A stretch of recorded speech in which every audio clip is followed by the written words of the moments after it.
T.E. disait que le secret de la réussite consiste à augmenter son énergie. Plus tu le fais, les gens seront naturellement intéressés vers toi. Et quand je présente à toi, donnez-le votre facture sans hésiter. Dans cette vidéo, je vais vous partager 3 secrets de la réussite qui ont été donnés par mon mentor, Philippe Simon.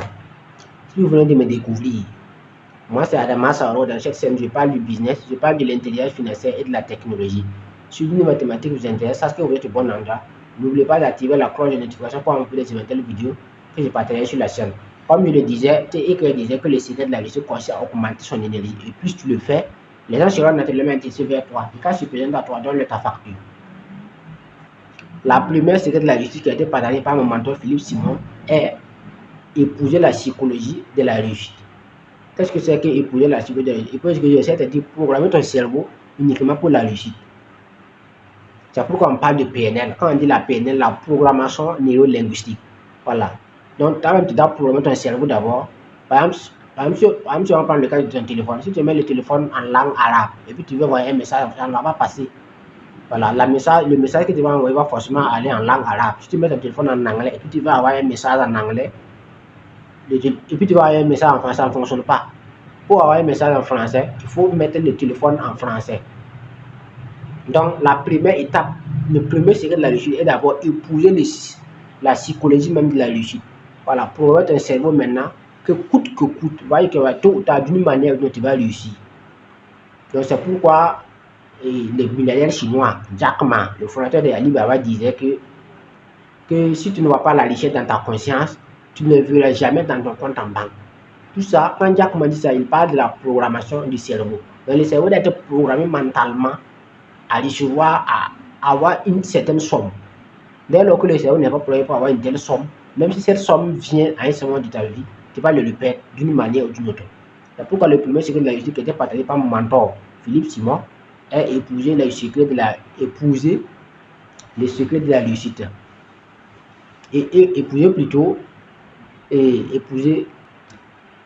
D'épouser la psychologie de la réussite.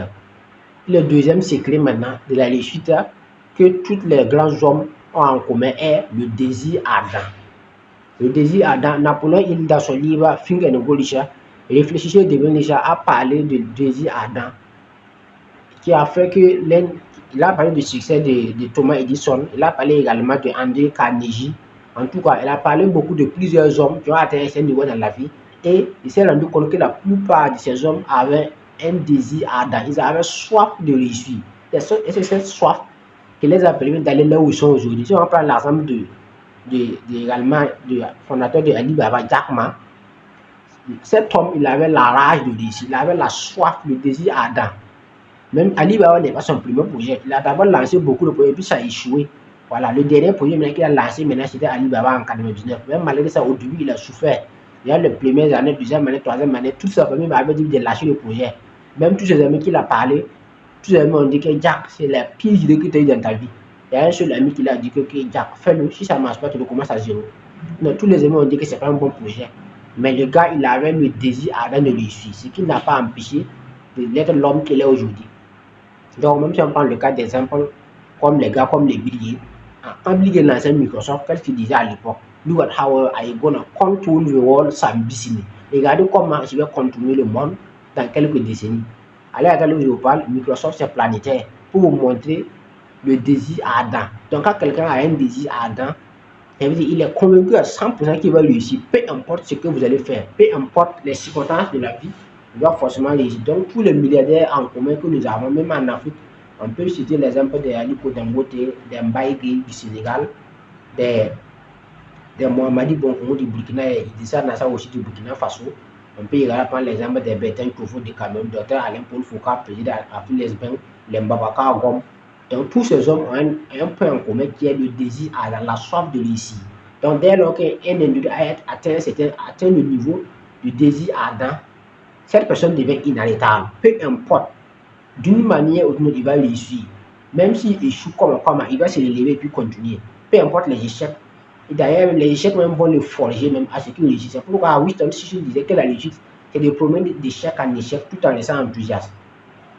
Donc, les hommes que vous voyez, qui sont les success stories, là, ne veut pas dire qu'ils n'ont pas commis d'échecs dans leur vie. Ce sont des hommes qui ont échoué plusieurs fois dans leur vie. Mais ce sont ces échecs qui les ont forgés à devenir l'homme qu'ils sont aujourd'hui. Donc, le deuxième secret de la réussite qui était partagé par mon mentor, Philippe Simon, est le désir ardent. Et la troisième secret qui a été partagé par mon mentor est la discipline. La discipline, elle est extrêmement importante. Le talent s'arrête là où la discipline commence.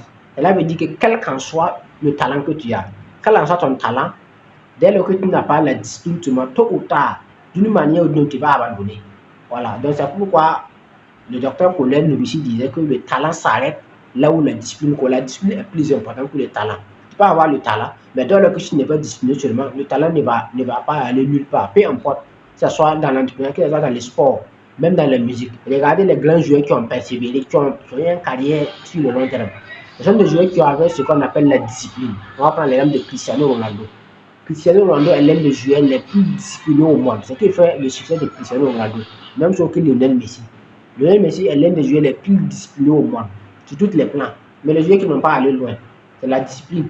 On va prendre l'exemple de Ronaldinho et de Neymar, qui n'ont pas allé loin. C'est la même discipline. Même les artistes, c'est la même chose. Donc, peu importe le domaine, le talent s'arrête là où la discipline commence. Donc, la discipline est tellement importante que le docteur Koda l'a insisté en disant qu'il est plus important que le talent. Donc, le troisième secret de la réussite qui a été partagé par mon mentor, Philippe Simon, est la discipline. Donc, peu importe ce que tu fais, dès lors que tu n'es pas discipliné seulement, tu vas forcément abandonner et voilà, c'est fini. Donc, peut-être même, tu vas commencer par un domaine. Et puis, ça veut dire, peu importe là où tu vas aller, c'est toujours le même métier qui est là. Voilà, donc peu importe là où tu vas aller, c'est toujours le même métier qui est là. Si on prend l'exemple également d'Alibaba, Jack Ma, de 1989 en 2004, Jack Ma n'a rien eu avec sa plateforme Alibaba. Mais pourquoi il n'a pas abandonné? Parce qu'il avait la discipline, il était discipliné. Mais actuellement, tout le monde sait Alibaba. Ce qu'il a même dit, en 17 ans, nous avons pu réaliser ce que une entreprise normale aurait réalisé en 70 ans. Mais durant les 5 premières années, il n'a rien eu. Mais pourquoi il n'a pas abandonné? Parce qu'il avait la discipline. Donc, aucune réussite n'est de là sur le long terme sans discipline. Le talent s'arrête là où la discipline commence. Les gens ça va aussi et ils connaissent le chemin.